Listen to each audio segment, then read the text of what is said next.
The views and opinions expressed on this program do not reflect the company, owners, management, staff, clients, or partners.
It's Wednesday, the 21st day of May 2025. Welcome to Bermuda's Daily Talk Show. It's the Daily Hour brought to you by the BAC Group of Companies, Medical House Lindos, and People's Pharmacy. I'm Jamel Hartman, and Teo Dill will be with us in a bit to bring you the latest in the news break brought to you by People's. Happy, what would traditionally be known as Hump Day to every last one of you. Hope everyone is having a wonderful week so far. If you're in Bermuda, it is a short holiday week. It's Bermuda Day this week, so it's Bermuda Day. Hope everyone is geared up and ready for Bermuda Day. And folks, as you can see on the side live as of this morning, you can now see every last person, or you should be able to see whatever platform you're on, everyone who comments on the screen. So not hiding any comments, but that doesn't mean we'll read every comment. So I'm glad that you can be a part of what we do on a daily basis. Well, greetings, everyone, and thanks for making us part of your daily routine. A good one today as we welcome John Barritt, former member of parliament, onto the show. We're going to be discussing the state of Bermuda's economy and more. The daily play is going to be music today. It's music. So hopefully everyone gets this song. Hopefully everyone gets this song. I'm expecting everyone to get this song. I don't think it's difficult, so hopefully you all don't let me down. Don't forget to subscribe on our website. Follow us on all of our social media channels to stay up to date with all that we have going on. Help us grow beyond the mic as we do our part to continue to improve our community. All right, let's jump right into it. First off, we want to give a big shout out and gratitude, much gratitude to Peter Philpott, who has become the latest member of our YouTube channel. Again, you too can become a member of our YouTube channel. Just go on our YouTube channel and hit join. And there are different levels that you can join and financially contribute to the show. Suzanne Ingham says, have an awesome, super day, Jamel and Teo, and likewise to you, Suzanne. All right, let's get into the question of the morning. Folks, you know, I was in Bermuda for quite a while recently, pretty much 3 weeks. And I, love to let my voice lead my, my voice leads my actions, right? And is followed by my actions. And so I love to support local businesses. One of the challenges that we've had in Bermuda over the last few years is that so many people often speak about poor customer service in Bermuda. And the question of the morning is very simple. First off, what can organizations do to improve their customer service? What can organizations do to improve their customer service? And this is a simple yes or no question. Do you believe the customer is always right? Do you believe the customer is always right? Yes or no? Do you believe the customer is always right? Yes or no? Do you believe the customer is always right? But also, what can organizations do to improve their customer service? What are some things? I'm going to take it from you right now. One of the things that really annoys me, and let me preface this by saying I have no issues with people based on where they are born or where they come from or their culture. But one of my biggest issues when it comes to customer service right now is Customer service is not just about the person serving you in person. Customer service is also extended to when you call a business and you need to speak to someone, right? And I've had difficulties with various companies over the last 2 months where their customer services in other countries where English may not be their first language or accents are heavy. Now, we all have an accent based on where we're from, right? But I cannot stand that part of customer service. No, understanding business. Businesses are going to do what's best for business, right? They're going to do what makes sense, right? But it's real. That's one thing that I believe can be done to improve customer service. Make it local. Make it local. That's one thing I would do. What would you do? What would you suggest? But also, do you believe the customer is always right? Jody Zool says no. Manuela John says no. Sean Smith says no. Suzanne Ingham says no. The customer is not always right. Karen Simmons says no. James Burgess says most of the time, not necessarily. Interesting. Okay. Who else, audience? Do you think the customer is always right? But also, what can organizations do to improve customer service? Stacey Ann Brown also says no. Customer is not always right. Okay. So I think there's a consensus that most of us agree that the customer is not always right. Right? Now let's move on. What can organizations do to improve their customer service? Like, what are some things or suggestions that you would give organizations? Now, I have had excellent customer service in Bermuda during my time. I mean, Looky. They were awesome down at Looky, right? I went to People's Pharmacy. The two ladies out front were awesome, like legit. I only think I remember one name is Deanna, but I forget, didn't get the other person's name, but they were awesome. Marketplace, striking up a conversation at Marketplace with the cashier at the front. Linda's, like, it's just, I don't know where anything is in a grocery store. Like, folks, if you know me, I have no sense of direction. So even if, like, I'm looking for chips. Yeah, I said chips, which I'm not supposed to be eating. But if I'm looking for them, I won't find them. So I ask, and people are friendly. Like, I mean, especially after they've just finished helping someone. Like, I have not had a bad customer service experience. And I'm trying to think. The only bad customer service experience I've had, honestly, the only bad one is calling and not getting someone local. And this goes for local banks in Bermuda. This goes for UPS and T-Mobile in the US. Like, that annoys me more than anything. So my suggestion for organizations is to improve customer service is make it local, or make some sort of it local during certain hours, right? All right. We've got a few more. Marquita Lee says no, the customer is not always right. Charles H. Jefferson II says no, but the customer's perspective should always be respected. I agree, Charles. I agree.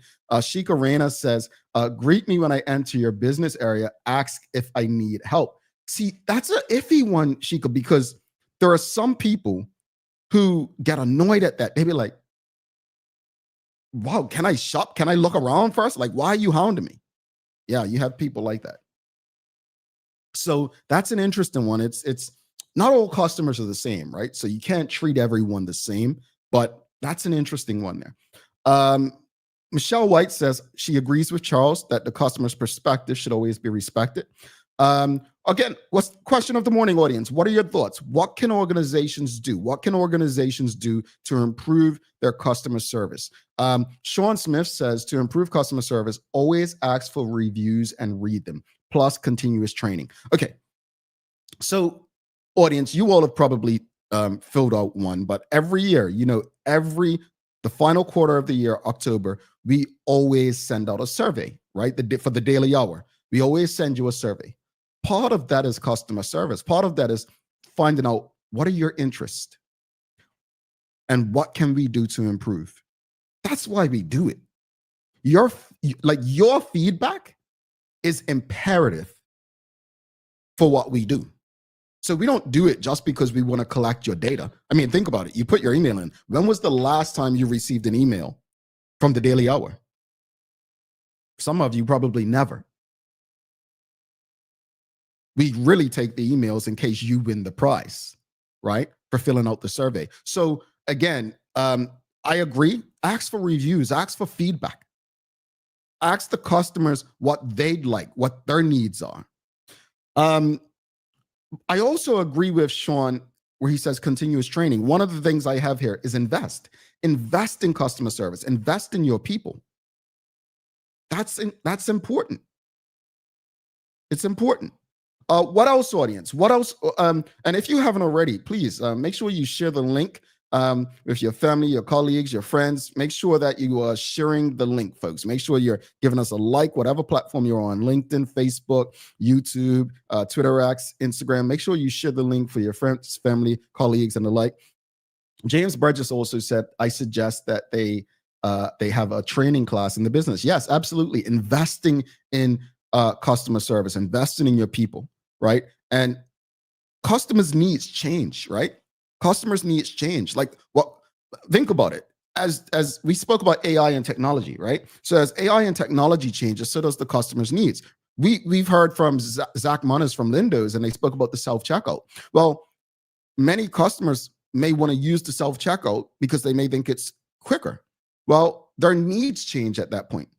They may need someone to help them to scan something, right? They may not understand how to, I'll be honest with you. To this day, audience, and you can call me names. I'm not going to hear them anyway. Just don't type them because I'll see them.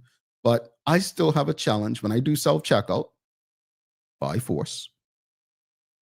Scanning, finding like the right onion because there's so many onions and then it's got 2 yellow onions. Like that's tough. So as a customer, my needs have changed. I need someone there at self-checkout to help me so that I'm not overcharging or undercharging for the right onion or whatever, right mango or whatever. That makes sense? We've got Denise Hollis says, companies need to train their staff properly in service etiquette.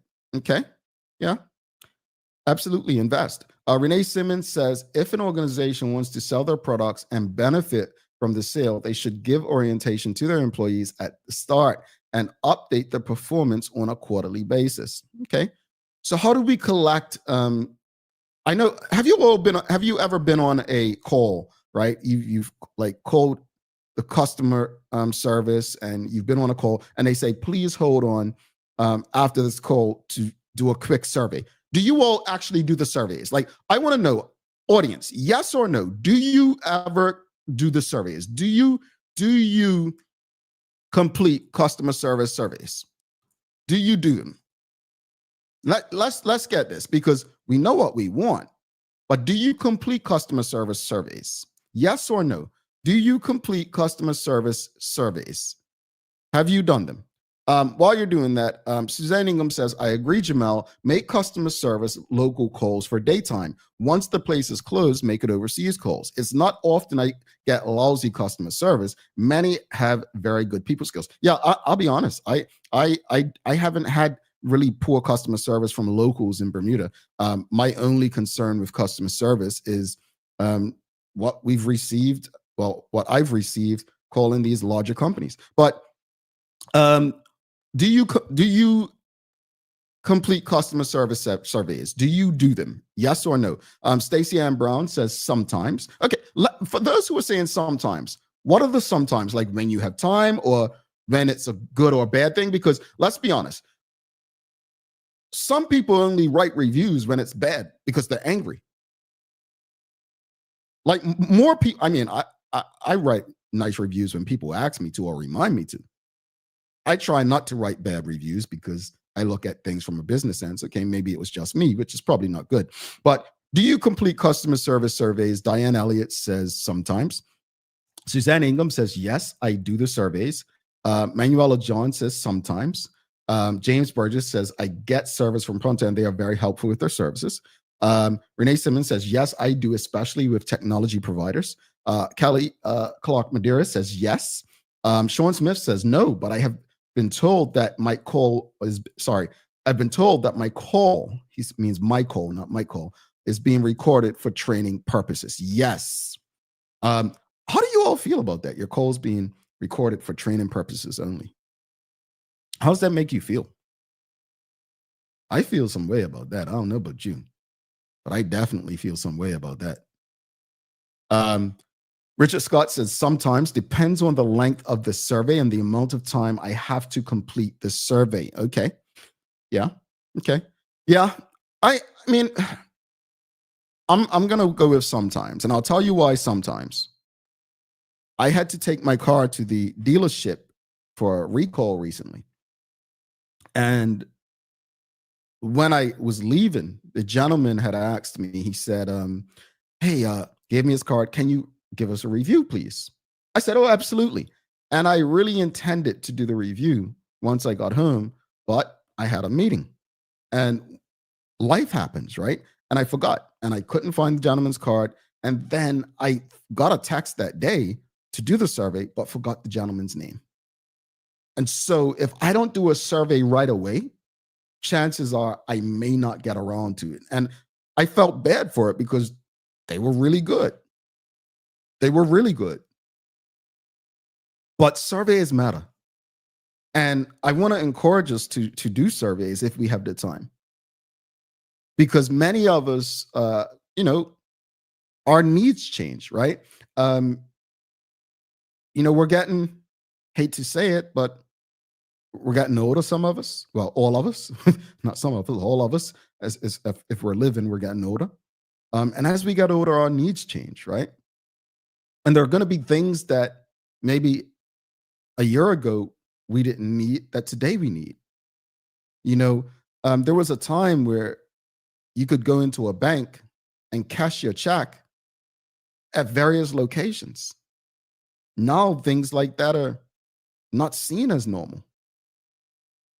Now many companies are doing direct deposit. There are some people who have had challenges with their bank cards not working. And that's the only way to retrieve their money.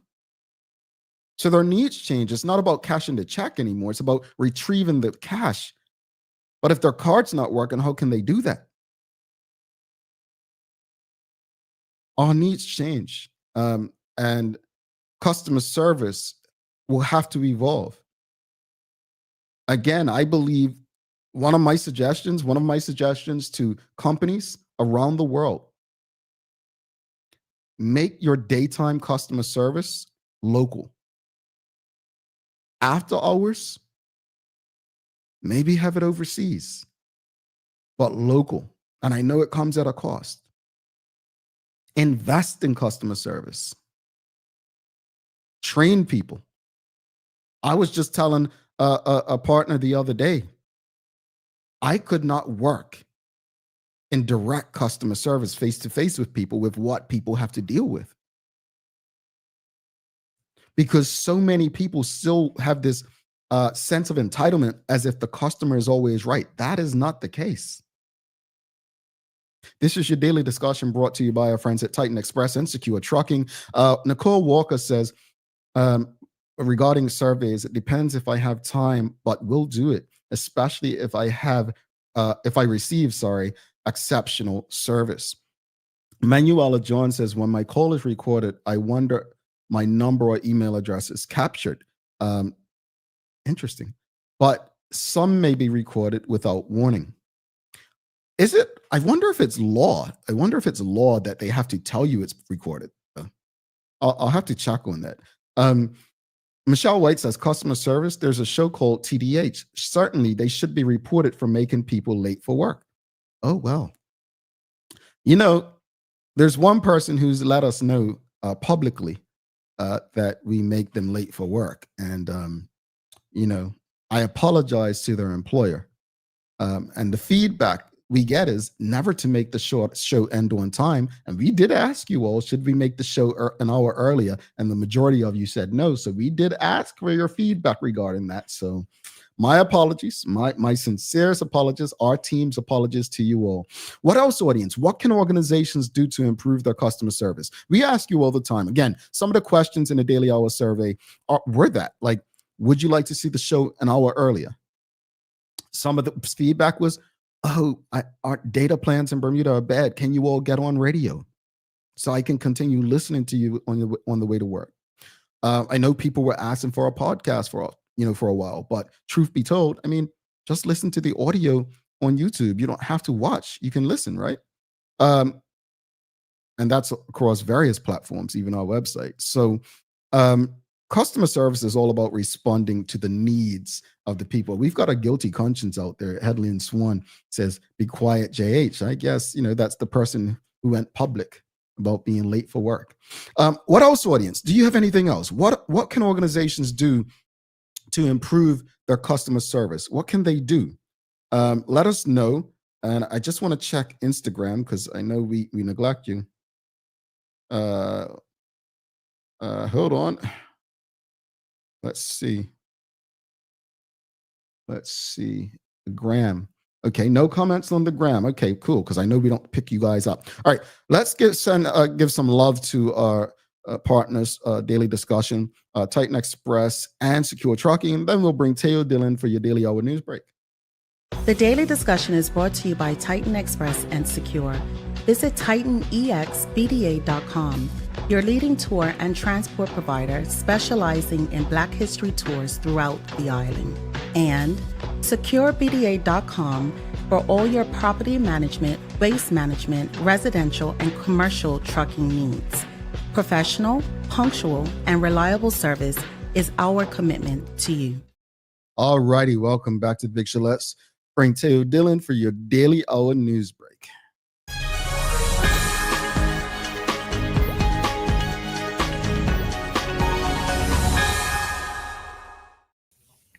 Morning, Jay. Morning, fam. How's everybody doing? What you smirking about, Tay? No, I'm just having a good morning. My wife looks gorgeous. My children are spectacular.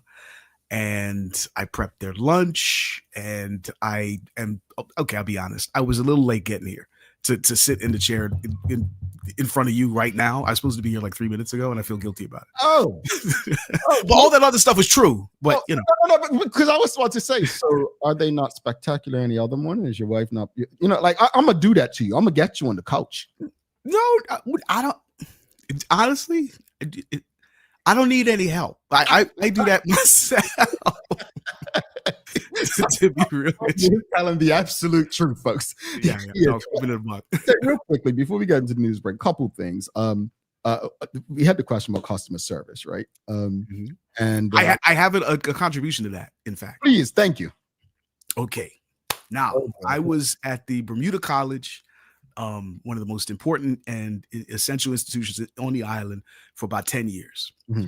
And while there, Mm-hmm. I learned what I think is the most essential component of providing effective customer service. Mm-hmm. And it doesn't really have anything to do with doing anything. It's more than anything else, just genuinely empathizing with the customer, which is to say, think about it, right? Like when you've dealt with different businesses and organizations and something goes wrong. Not anything like horrifying necessarily, but just something that's inconveniencing. My response to the college was always like, yeah, that really sucks. I'm really sorry that happened. Just like immediately taking responsibility. Rather than trying to justify or defend or contextualize, just saying, look, I see why you're frustrated. I feel the same way. Somebody feel though? It drops the temperature. Yeah. Like 25 degrees immediately. And then it leaves room for the reconciliation and recovery. Yeah. But just starting with like, hey, that thing that you had a right to expect that was not provided to you, you're right to be frustrated about that. Yeah. And then we can just talk about your frustration for a couple of minutes. Yeah. And then we can get to the solution. But just that. And I think in the customer service space, if folks were more open to that. And I understand why people are not, and sometimes people are not allowed to, because, the questions of liability and, or if you admit fault, then you may be on the hook for, like financial compensation. But in Bermuda, people ain't getting sued like that. It's not that kind of environment. You could just say like, I shouldn't have, we shouldn't have done that. And I'm really sorry. And I'll do my best to make it up to you. Yeah. I think, quick question. Actually, someone just said in the audience, you could Sean Smith. Currently, there is a company that sells AI employee as a service. The AI answer calls, book appointments, and answer customer FAQs, to name a few. We discussed AI yesterday. Mhm. Do you think, I think one of my responses to improving customer service was to make it local, right? But AI is coming in, and at the end of the day, businesses, one day I hope this isn't the case, but businesses, it's all about the bottom line, right? Mhm. And do you think AI replacing customer service is real? It's already happening with self-checkout. That's what self-checkout is. It's AI, Yeah. right? Yeah. But I on a really like fundamental level. yeah. I think it's less, well, not less, but as much as it is about the businesses, it's about the market, right? Because if the imposition of AI service in this way significantly reduce the costs enough and improves convenience and maybe even outcomes for me as a customer, Mhm. then yeah, it just makes sense. Yeah. But I would rather pay an extra, $5, $10 a month on a subscription fee, or $20, $25 on a transaction or something, if Mhm. I know that if I got a problem, I Mhm. can go see somebody, Yeah. and that somebody is going to help me. Like, it's like, I think there may end up, the market may calibrate itself into having like a person premium, Mhm. like a real human premium, where Yeah. like if you want to talk to somebody, it's going to cost you a little bit more, but people Yeah. will be willing to pay it Yeah. because Yeah. it's better. That's the thing right there. All right, we got to go because we got John Barritt coming up. So what Oh, you got? yes, of course. Well, this is a big one. Bermuda's national health expenditure nearly doubled over 16 years.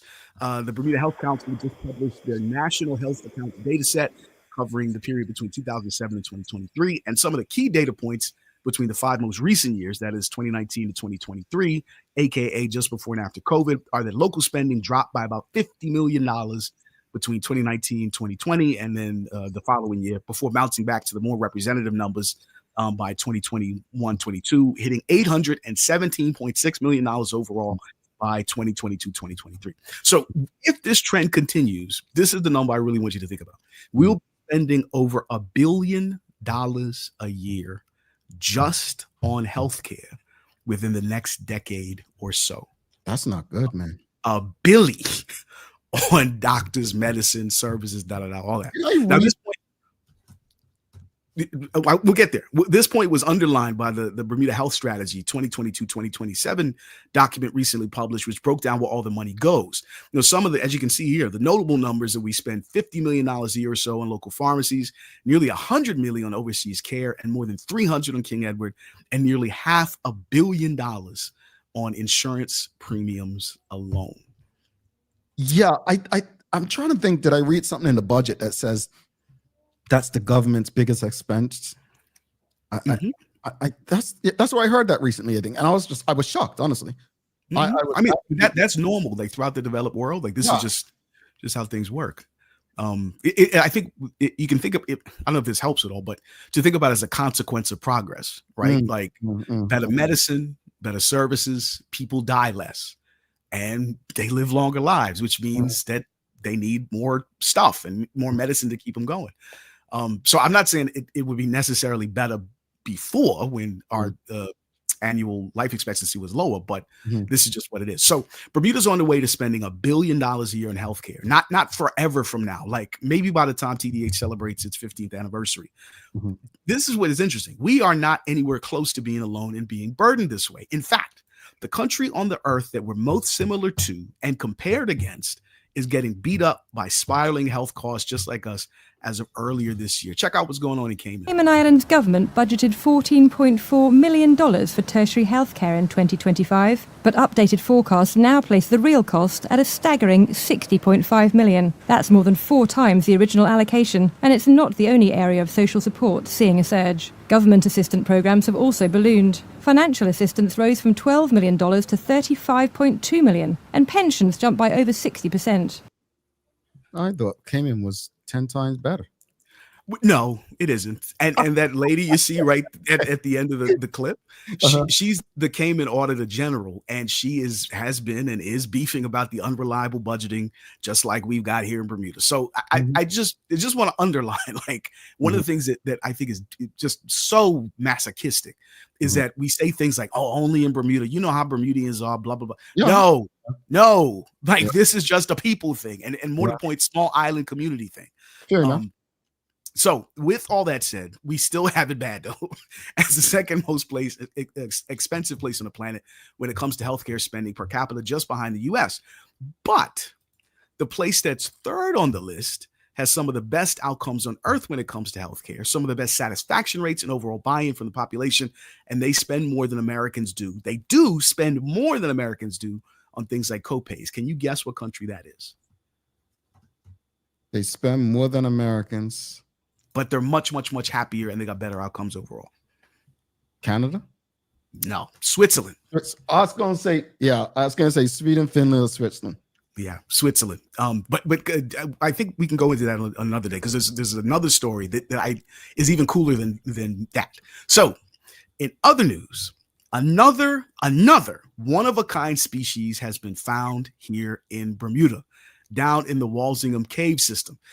Shout out to researchers from the Bermuda Institute of Ocean Sciences, the University of Cambridge, and the Senkem Amir German Center for Marine Biodiversity Research for discovering a new copepod species down in them waters. Now, these are, as you can see, microscopic crustaceans found all over the world, essential part of food chains across the planet. So the new Bermudian copepod, Tetragonoceps bermudensis, could represent an ancient early diverging member of its evolutionary lineage, because it is the first known cave-dwelling species of the genus anywhere on Earth.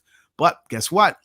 It might go extinct because of people threatening its existence through pollution, urban development, So the researchers are calling for the cave to be formally protected.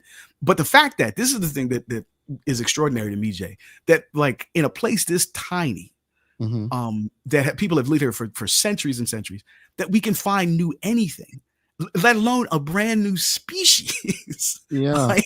Yeah, it's amazing. I was just thinking people just found themselves something else to put on their plate, but yeah. Let's see, I'm just saying. Look, lobster season over. But no, that's a micro. It's not a shrimp. Folks will find anything to put in their plate these days. Microcosm, but don't matter how small, Taylor. What's wrong with you? Act like you know your people. I genuinely didn't expect you to say that. Act like you know your people. All they thought was food. No,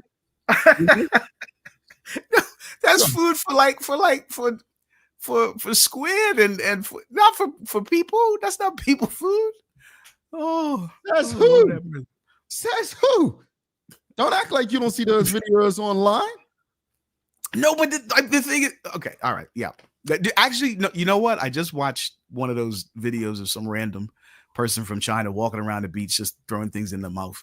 So yeah, I see what you're saying. And I'm not disrespecting other cultures, because remember, on this very show last year this time, someone opposite me spoke about how they ate horse while they were living in Germany, right? So that was the culture there. Yeah, right. I was respecting the culture. Respectful. I'm just saying. I mean, I've been watching videos of our sisters in Thailand, deep frying frogs, like taking live frogs and cooking them, and people criticize them, how they cook the frogs alive. I'm like, don't y'all eat lobster alive? Like, it's cooked alive. Like, come on now, so whatever. To each their own, right? To each their own. Up to a point, but broadly, yes. So weather-wise, looking gorgeous today. Fat chunk of high pressure is going to keep skies bright, clear. Nothing really to worry about. But the holiday weekend, though, is not looking so good. Northwesterly patch of low pressure is pushing rain and wind our way between now and the end of the week. So we'll keep you posted, and our fingers crossed that, it doesn't get rained out this Friday. Hey, Teo, I didn't know this when I came up this morning's topic about customer service, but today is actually International Customer Support Day. Customer Support Day. So what it is an event to recognize the efforts and contributions of customer support professionals worldwide. And I think this is important. This is important because so many times people have a lack of respect for people in customer service positions. These people, I mean, let's use an airline, for instance. A flight's late, and who do we blame and let our anger out to? The person on the front desk. Folks, Right. they're just there to do a job and communicate effectively to you whatever the messages are. So on this International Customer Support Day, thank someone. Thank someone. Thank a cashier. Show appreciation to that person on the phone who's helping. Do you know, even if the person can't help me, every time I finish, just yesterday, I was on with Clarion Bank, someone not in Bermuda. And I asked them at the end, I said, thank you so much. Is there somewhere I can give you a review? Oh, no, there's not, but thank you so much. The only reason I do that is because I know if things don't go well, people are so quick to want to report people. So folks, in honor of Customer Support Day, please, if you come across or have engagement with someone in customer service, just thank them, show them some love. Real quickly before we head out, Teo, while you're here, look, we had a colleague at Hot 1075 in Thailand Communications, Larry Scott, who just recently passed. And I just want to take this time with you to send his family a lot of love and comfort at this time. Larry was a tremendous, person who joined, I think, initially as on Court Radio. And evolved into a talk show host over at In Thailand Communications. Always going against the grain. You never knew what side he was going to come out on. He was a free man. He was unburdened by the. He had a really, really free mind. Like he sort of went where it went, and he's also a member of my family. He's a cousin of mine. And he will absolutely be missed. Like he's a good brother. Really good. Real quickly before we head out, but last year I was having breakfast with Charles H. Jeffers II, and Larry Scott walked in, and Larry just sat down, joined us, and it was just like this. This was probably last September, and I didn't know it would be the last time, but he and I had such a relationship over the years where we would talk about different stuff. And I say this, folks. Cherish the conversations you're able to have with people, because you never know if it'll be the last one you have. So thank you to Larry and his family for the time and the memories. And again, just sending them love at this time. Tay, we'll talk to you soon. Thanks, man. See you soon. All right. Folks, if you've appreciated the conversation so far this morning, please give us a thumbs up, a love, a like. Make sure you share the conversation with your friends, your family, your colleagues. We're going to take a short break, and you don't want to miss this conversation we have coming up with John Barritt, former member of parliament. We're talking about the state of the economy and a few other things. Stick with us. People's ACW, located at King Edward VII Memorial Hospital, carries over-the-counter medicines, toys, cards, and even toiletries. Our knowledgeable staff are there whether you're at emergency, visiting family, or a member of BHB staff, to show you our best even when you're feeling your worst. People's ACW, we're here for you.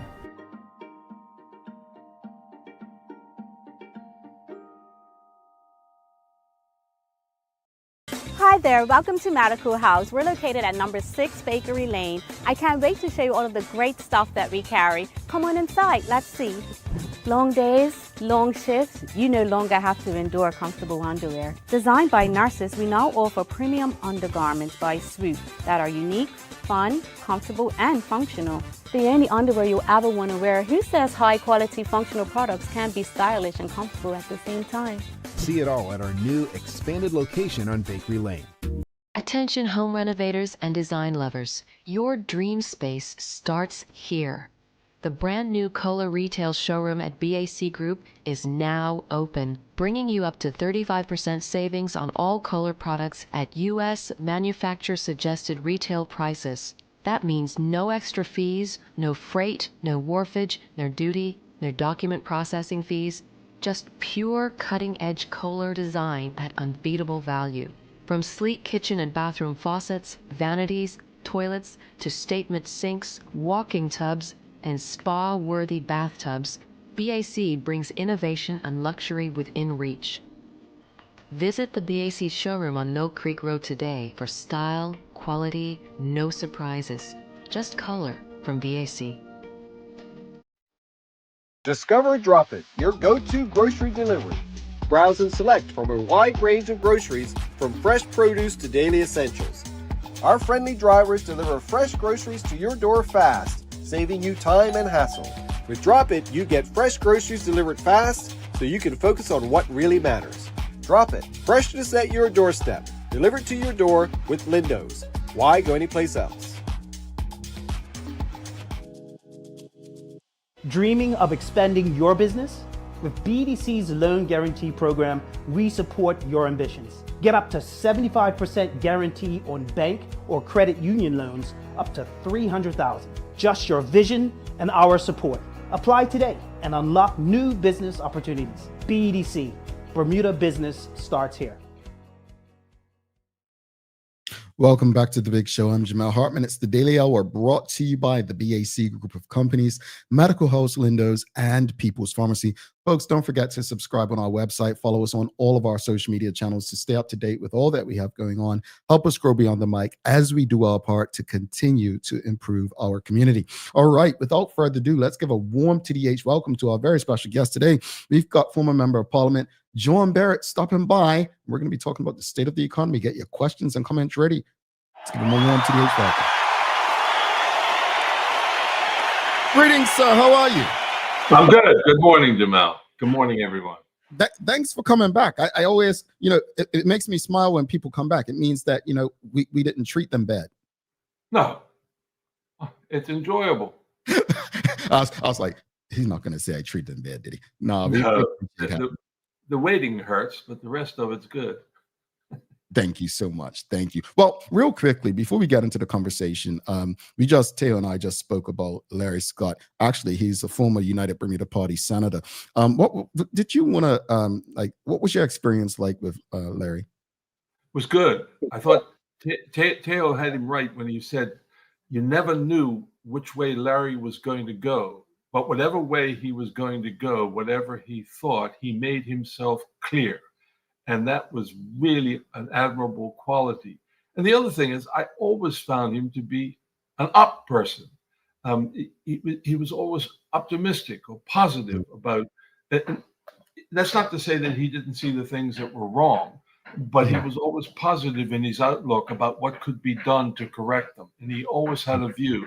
And I posted on comments, I don't know, it was the Royal Gazette or somewhere else, that Larry was never backward about going forward. And I appreciated that. And he became a lawyer late in life, like I did, as a matter of fact, I think after me. And I also enjoyed, and I use that word in the broadest sense, my interactions with him when we were on different sides. And he was never someone you would forget once you'd met him. I don't care how casual it was, but in my case, it was more than casual because before he was a senator for the UBP and I was a member of the UBP, he was also the executive officer of the UBP. And he was a hard worker. He was diligent and likable. I mean, right until the end. Honestly, I will miss my conversations with my mate, but definitely. Well, again, thank you for stopping by. And I just say I was shocked when I heard of his passing. Absolutely. As was I. Stunned. Yeah. As was I. In saying that, I think, having people of his caliber, your caliber, having these conversations and engaging with our audience are so important because while times change, the words remain, and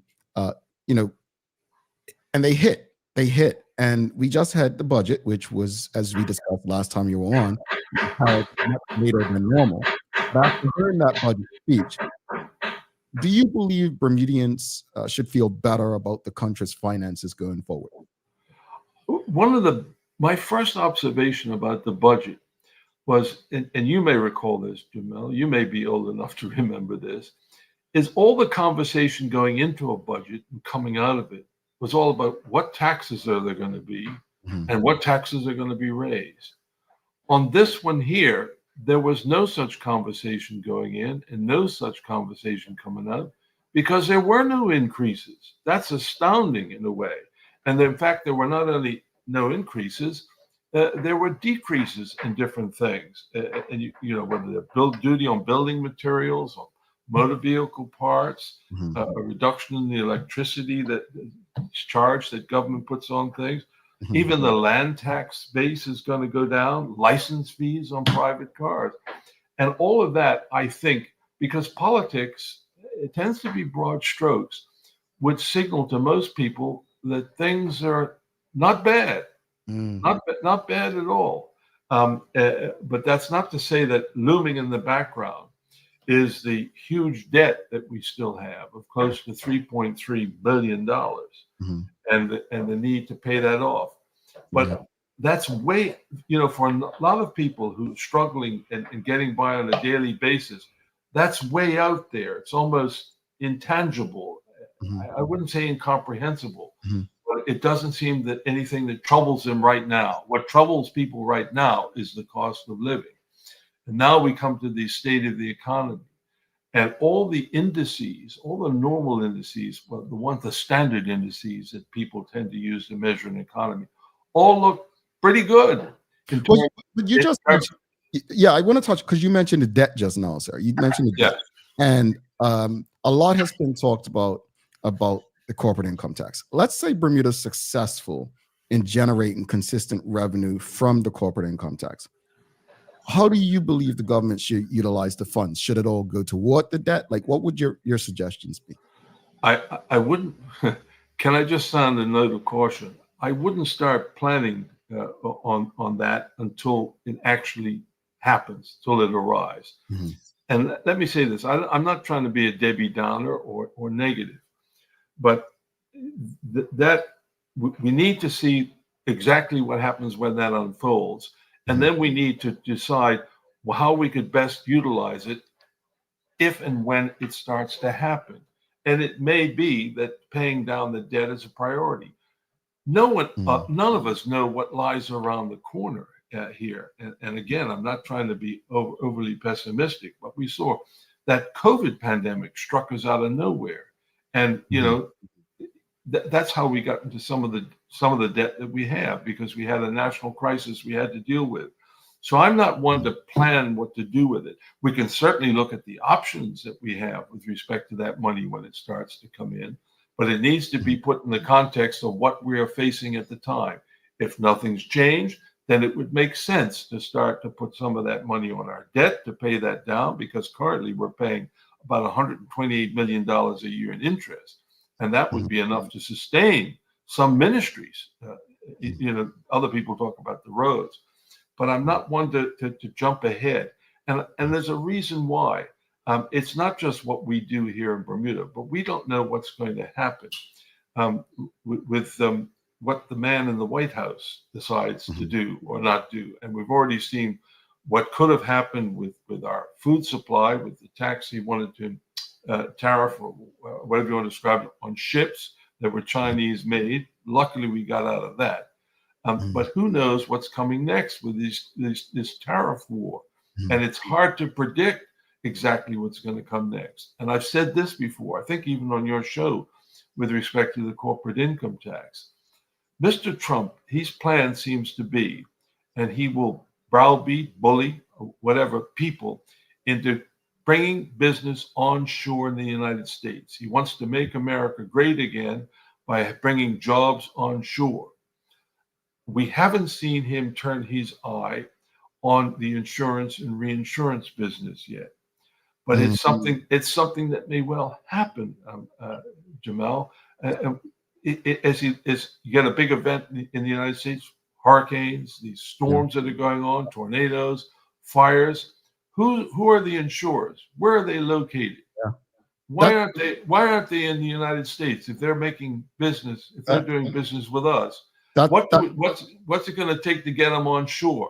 And that's then a perfect transition. That's a perfect transition into my next question, though, because you're absolutely correct. He hasn't set his eyes on reinsurance captives and the like. And as soon as, like you said, he finds out, hold on, there's $1 billion, billions of dollars, trillions of dollars that we could be making. So now I guess the question is, when you look at the sectors, right? It's white collar, blue collar. Where do you feel the real economic wins are for Bermudians who are not in the IB sector? Because I think while the country may be looking great and the premier is mentioning a surplus budget, you have people saying, oh, well, the surplus is basically while letting the infrastructure crumble and not replacing people of need in the public sector.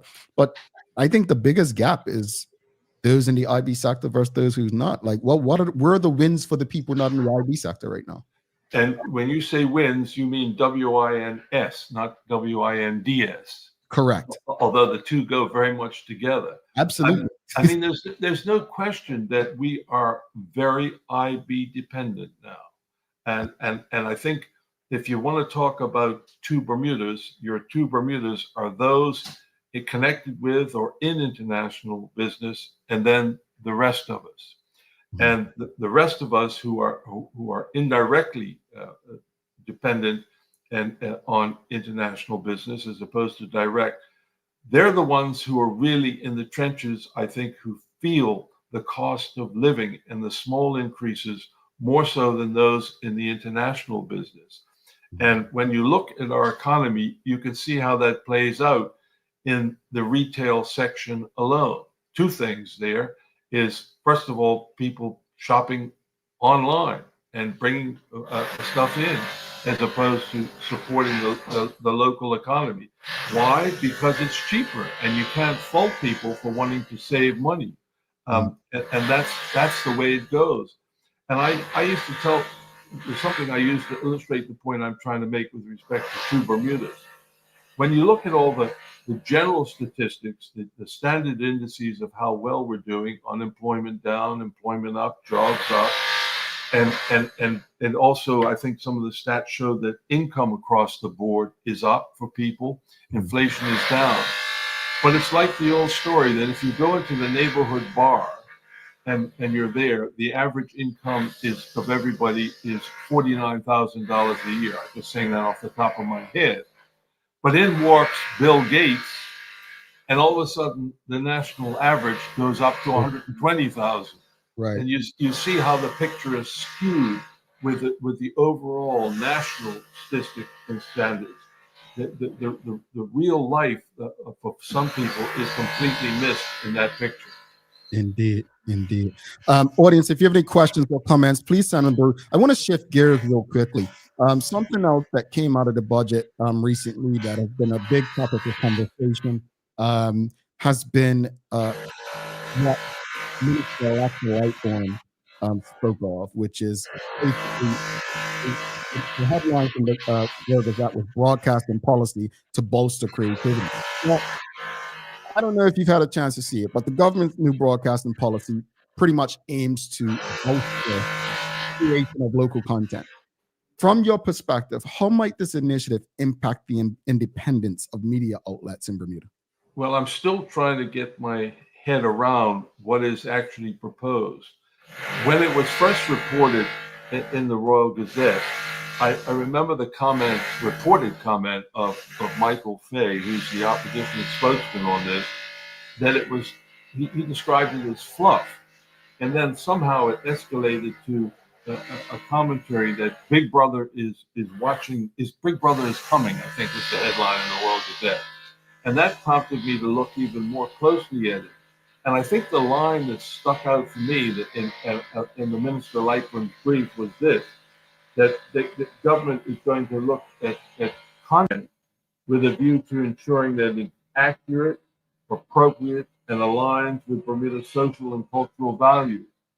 There seems to me there are two things mixed there. One is aligned with cultural values, social and cultural values, and the other is that whatever is reported is accurate and aligns with and appropriate. And that is where I think that some concern might be developing. And I think it needs to be explained in a little better and more detail exactly what is planned here and what is hoped to. Because I think if you're trying to control what people say and think, you'll have about as much chance of succeeding on that as you do with containing mercury. If you're ever familiar with those games where we were kids, remember trying to move the mercury around, and it's very, very difficult to control mercury. That said, I mean, there are governments and this is where Michael Fay has said in his article, governments, this has been the first step towards authoritarianism and trying to control what people say or think. And the one thing that it prompted me to do that I'd like to share with you and your audience today is freedom of expression is protected under the Bermuda Constitution order. It can, and you're not to be denied except with your consent, although it's not an absolute right under our Constitution, under Section 9, that it can be abridged or modified by the government when it is reasonably, when some control or some modification is reasonably required in the interest of defense, public safety, public order, public morality, or public health. And furthermore, that it has to be shown to be reasonably justifiable in a democratic society. So there is an opportunity here to challenge anything that's done that we think in any way unnecessarily abridges our right to freedom of expression or freedom of speech. And it's important to recognize that as we go forward, that governments cannot absolutely forge ahead and trap. Yeah, given the historical concerns about governmental influence over media, what we've seen in other jurisdictions, what safeguards do you believe are necessary to ensure that efforts to promote local content do not inadvertently lead to media control? Like, what is something that we, the public, can do to ensure that something like this? Because I think they're conflating the issues to make it seem like in one breath they want to support local content creators, but in the other side, part of that is going to be controlling what they say. Like, I mean, there's if someone says something that's not true, derogatory, that defame someone, they can be sued. So what I'm not quite sure what this policy does outside of saying in one breath you want to help improve local content creators, but in the other breath you want to monitor what they're saying. I help me understand what we can do to safeguard this space. I wish I could, Jamal, because I have the same puzzlement and the same questions that you do as to what's exactly proposed here and how it will be achieved. I mean, it's not unusual in some countries, in democratic countries, to have bodies where people can go to complain where someone is not speaking, is distorting the truth and publishing lies, and you can deal with it that way with an independent body, and it's well distanced from government control. When government wants to encourage the development of a cultural station, a broadcast company or a broadcast that represents the island, well, you see the Canadian Broadcast Corporation, the CBC in Canada, that's its purpose there. And we have a local version with CITV, and what they're trying to do. But we're in a different world today, as I'm sure you appreciate. In fact, you've taken advantage of with technology that allows for so many voices, so many outlets now, that it is very difficult to control what's being said.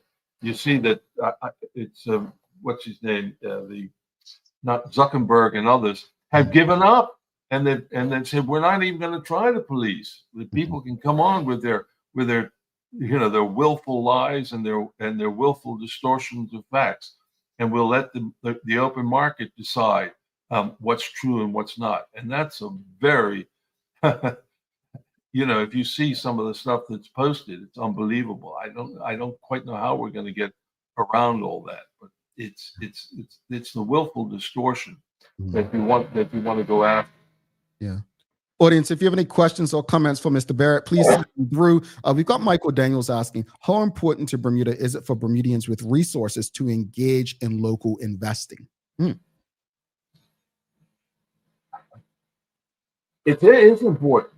I mean, that's one of the, when you look back on the way in which Bermuda grew post its agricultural society and into the 60s and 70s, was because people were prepared to invest in local companies. Now the question is, what is the future? What are the companies we ought to be investing in? And what is the future? What will well serve Bermuda? And, that's not an easy decision to make. For instance, I'll confess this, that the world of digital finance, which seems to be emerging and developing in Bermuda, I still find that challenging to get my head around, I've had difficulty even moving to online banking and having confidence in that. But this is the future, and it is important that we try to invest in things locally so that we have something aside from just a reliance on international business. Indeed. Um, Audience, again, if you have any more questions, send them through.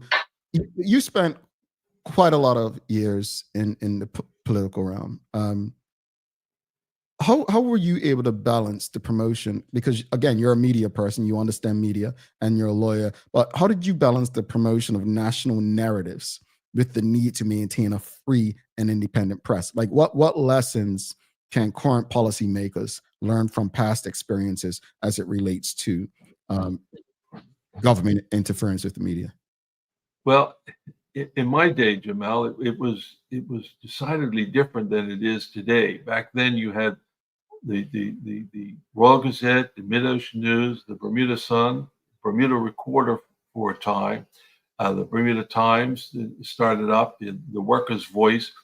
You had a multiplicity of voices, and the challenge then was trying to get, always for a politician, good press and getting out as quickly as you can.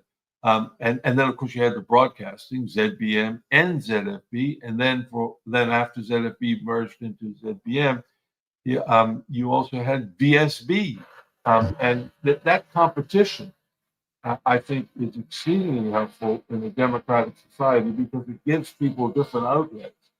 And in my day, the people who spoke to the Gazette were different than those who spoke to the Bermuda Sun, different again yet than those who spoke to the Bermuda Recorder. And so in that combination, you had a reflection of what Bermuda was all about and the different viewpoints. Today, it's a lot more diffuse than it was before, and it's harder to see what the national narrative is because there are so many different voices, and unless you spend all your time on the internet, it's very hard, I think, to even identify the multiplicity of voices and viewpoints. Yeah, indeed. Before you head out, what would you? I do apologize if you hear the noise in the background. They're doing work in the unit underneath me. No worries. Of course, it would have to happen this morning and on the day I'm on the. No problem. I'll share this with the audience. I actually have used AI to actually reduce the noise. So when it first began, it wasn't as loud. So the audience isn't hearing it as clearly.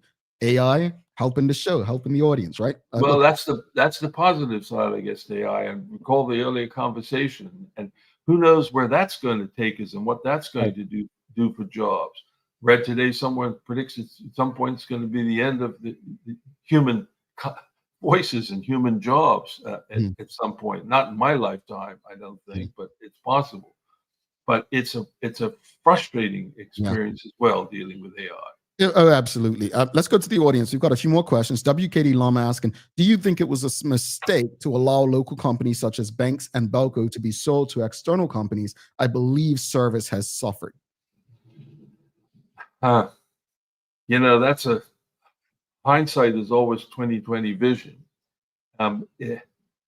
I think with respect to Belco, they were always going to have a challenge, and even those who sold the Bank of Bermuda to HSBC, in many respects, they were finding it challenging dealing what was coming at them, and they decided to sell rather than to continue to meet the challenges that were coming at us, and that was a sad development in my view.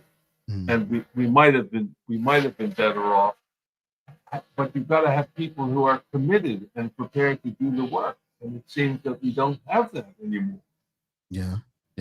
We've got Charles H. Jeffs II. He said, should the government provide incentives for major companies such as Belco, Airport, etc., to be majority local owned, dividends paid to foreign investors are not spent here? Similar question.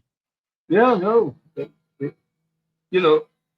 that it sounds like and appears to be a good idea and one worth pursuing. How do you encourage that? That's the big the big question. The world, it's interesting. At one time, everyone said globalization is the way to go and sort of open borders. Well, we know we have a challenge here in Bermuda with open borders. But in globalization, and look what Trump's doing. He's closing up shop in many respects in terms of globalization. And the needle seems to be going in another direction now. And that's not helpful for us because whatever the future holds for us, we are dependent on the outside world doing business with us, whether it be supplying food or actual business so that we can get dollars to employ people. So with that said, with this conversation this morning, the budget's done, the budget debate's still going on. What should Bermudians feel optimistic about as it relates to the economy? Oh boy, that's a big question. I'm not sure that, first of all, they do feel that optimistic. As I say, there are two Bermudas, and the ones who are not directly involved in international business, I think, are the ones that are finding it most difficult to be optimistic as they struggle on a day-to-day basis with their mortgage or rents or electricity and food prices, grocery bills. And I think there is some cause for optimism in terms of what might be coming our way with respect to this corporate income tax. But again, I don't count my chickens until they actually hatch. And because that could be a mercurial business, ephemeral, as I said earlier, we have to be careful. And what we have to do is develop things locally. Well, we see the building that's going up on Front Street, Brookfield, and that's a positive sign. And then we also believe that the Southampton Princess is going to come back online. And if these things start to happen and they take shape, and we see them, and we do see these buildings going up, then I think there is some cause for optimism. Bermuda is still a valued place. And that has always been our calling card to the outside world, that we have something here. First of all, people, the people themselves. We are a friendly and a hospitable people. And we've always been known for that. And I don't think that's changed greatly over the years. Now, that's not to say we don't have our problems with these shootings in particular. But generally speaking, in the world context, we're still an attractive place to visit and do business. And as long as we maintain that, we hope that people will find that the path to our door is a good one, is a comfortable one, and a place where they want to do business. And that's what we've got to keep. That's where we've got to keep the shine, Jamal. We've got to keep the shine, whether it's in regulation, and that's why a lot of these companies are here. The insurance companies.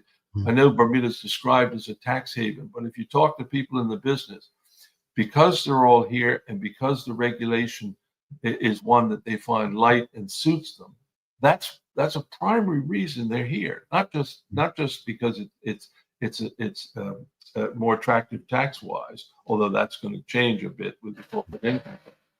Yeah. But it's the fact that Bermuda is an attractive place to be and do good. Indeed. We've got one last question from the audience. Rosalind Fame is asking, what does it mean that the Bermuda Stock Exchange is owned by a U.S. company? Good question. I'm not even going to pretend to answer that or to provide an answer to that. I don't know what impact or difference that makes. It may be purely a case that a U.S. company can do the job better than a local one. I don't know. Okay. Mr. Barritt, always a pleasure. We have many more conversations to have. I know you got to run, but we'll be definitely asking you back this summer.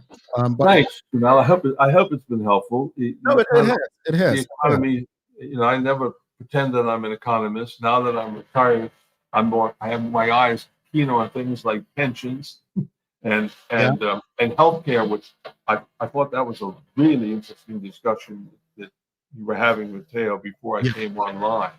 because that is a big issue that all of us are facing.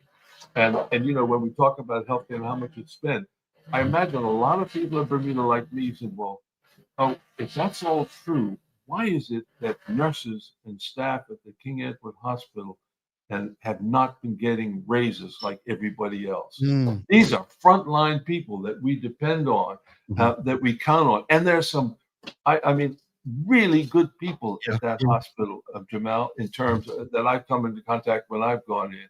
And I think, wow, here they are working without a wage increase for so many years. It's not right. So whatever the problem is, that one needs to be fixed right away.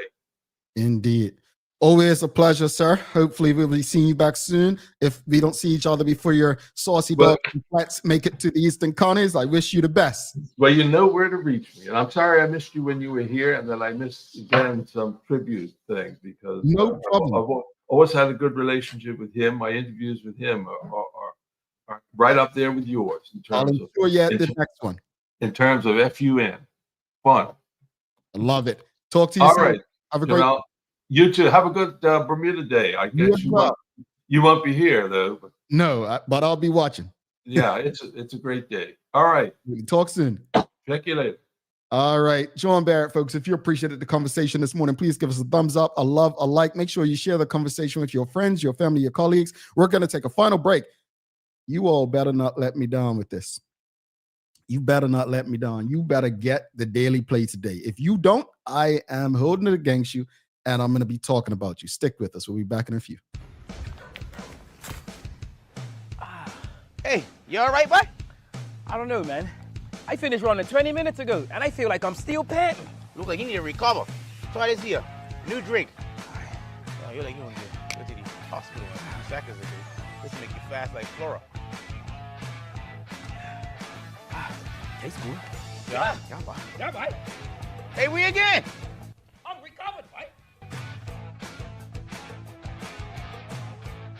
Being from this little island, like yourself, we knew you needed access to reliable shipping. We set up mailboxes so you can skip all the long waits or held up in customs excuses. With mailboxes, that won't happen. Get your packages in under 48 hours using our dashboard. Plus, if you're a planner or headerer, our weekly consolidation service might be for you. We hold your packages in Delaware and ship them together to save you big time on shipping fees. And with our warehouse being in Delaware, that means 0% sales tax. Pretty cool, right, guys? Looking for the best care for your pets? Nova's Ark Feed and Supply has everything you need, from top quality foods to toys and supplies. We've got it all. Join our frequent buyer program and earn rewards every time you shop. Plus, we've been awarded the Clever Customer Initiative program for helping you save more. And don't forget, we open an hour early on Saturdays so you can get a head start on your pet care. Visit us today or shop online for easy pickup or delivery. Your pets will thank you. Did you know 3 out of 4 people say that they have a good understanding of life insurance? But do they really? When asked how much the yearly cost would be for a 20-year, $250,000 level term life insurance policy for a healthy 30-year-old, 80% overestimated the cost by 5 times the amount. Ready for this? The true cost for that policy is about $220 a year. That's as little as 66 cents a day, or $20 a month. So let's put this into perspective. Compared to other monthly costs, isn't getting life insurance a no-brainer? If you can trim back on some of these expenses just a little bit, it will allow you to dedicate the savings toward an affordable life insurance policy. Contact one of our life insurance agents today to find the right policy for you. Alrighty, welcome back to the Big Show. Thanks so much to John Barritt for stopping by, folks. If you appreciated today's conversation, do us a favor, whether you're on Facebook, Instagram, LinkedIn, Twitter, X, TikTok, well, not TikTok, I'm joking, YouTube. Make sure you give us a like, love, follow, share the link with your friends, your family, your colleagues. Thanks again to the BAC group of companies, Medical House Lenders, and People's Pharmacy for ensuring that we can do this with you on a daily basis. All right. Let's get into the Daily Play. It's the Daily Play brought to you by Bermuda Trivia, now available at stores throughout Bermuda. Follow Bermuda Trivia on Facebook, Instagram, Twitter, X, and TikTok to find out why it's Bermuda's favorite trivia game. All right, audience, are you ready? It's music today. These lyrics belong to what song? Quote, The way the people greet you is like a friendly melody. To touch a flower in the morning, to listen to a honeybee, end quote. What's that song, audience?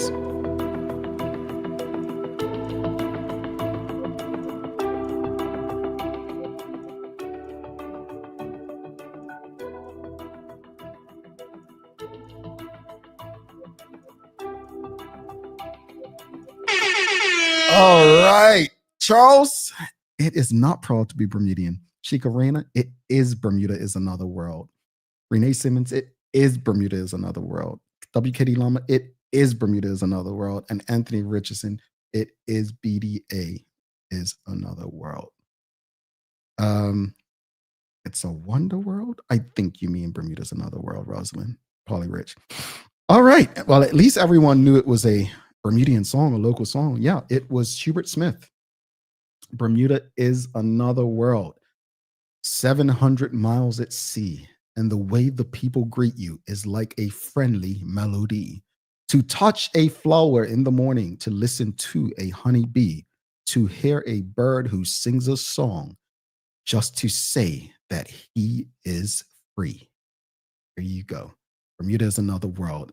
It is Bermuda Day week, folks. And yeah, I don't know. I'm excited, man. I don't feel the energy. Are you all like, you good? Like, are you good? How are you feeling? How are you feeling? Like, is everyone fine? I hope so. I hope you're excited, to see the runners, the racers. But let's wrap up today's conversation. As I stated earlier regarding the conversation about customer service, I believe that one way to improve customer service is to make it local and invest in your people. I think those are some things we can do to improve customer service in Bermuda in particular. As far as the conversation with Mr. Barritt, always appreciate Mr. Barritt. He has a vast amount of experience politically and provides a greater understanding to us all from a political space. As yes, he was politically affiliated with political parties, but whenever he speaks, you get an unbiased feel. You get a love for Bermuda rather than his political leanings or whatnot, which I truly do appreciate. His unbiasedness in discussing things that Bermuda, how Bermudians should be looking at the state of our economy. So thank you again to Mr. Barritt, and hopefully you all, are able to utilize that information, share it with your family, friends, and colleagues, and hopefully find some optimism in all that's going on. All right, let's give you some daily inspiration. I'll give you something from Ellen DeGeneres today. Quote, "It makes a big difference in your life when you stay positive," end quote. Hey man, speak it. As Darren Shaky Glassford said yesterday, right? He told himself he was going to win that Sinclair Packwood Memorial race, and he went and did it. So sometimes we have to speak winning into our hearts, and it may happen in our lives. All right, folks, if you haven't already, again, whatever platform you're on, please make sure you give us a like, love, follow, share the link with your friends, your family, your colleagues. If you haven't already, make sure you follow us, subscribe to whatever space you're comfortable subscribing on. Don't forget to subscribe on our website at least, and follow us on all of our social media channels to stay up to date with all that we have going on. Help us grow beyond the mic as we do our part to continue to improve our community. Thanks again to our partners, the BAC Group of Companies, Medical House Lenders, and People's Pharmacy, for ensuring that we're able to do this with you on a daily basis. As always, we appreciate you, we love you, and we thank you for making us part of your daily routine. If all goes well, we'll be back to do this again with you tomorrow. I'm Jamel Hartman. Please do make it a safe and a great day. We are Izzo. Peace.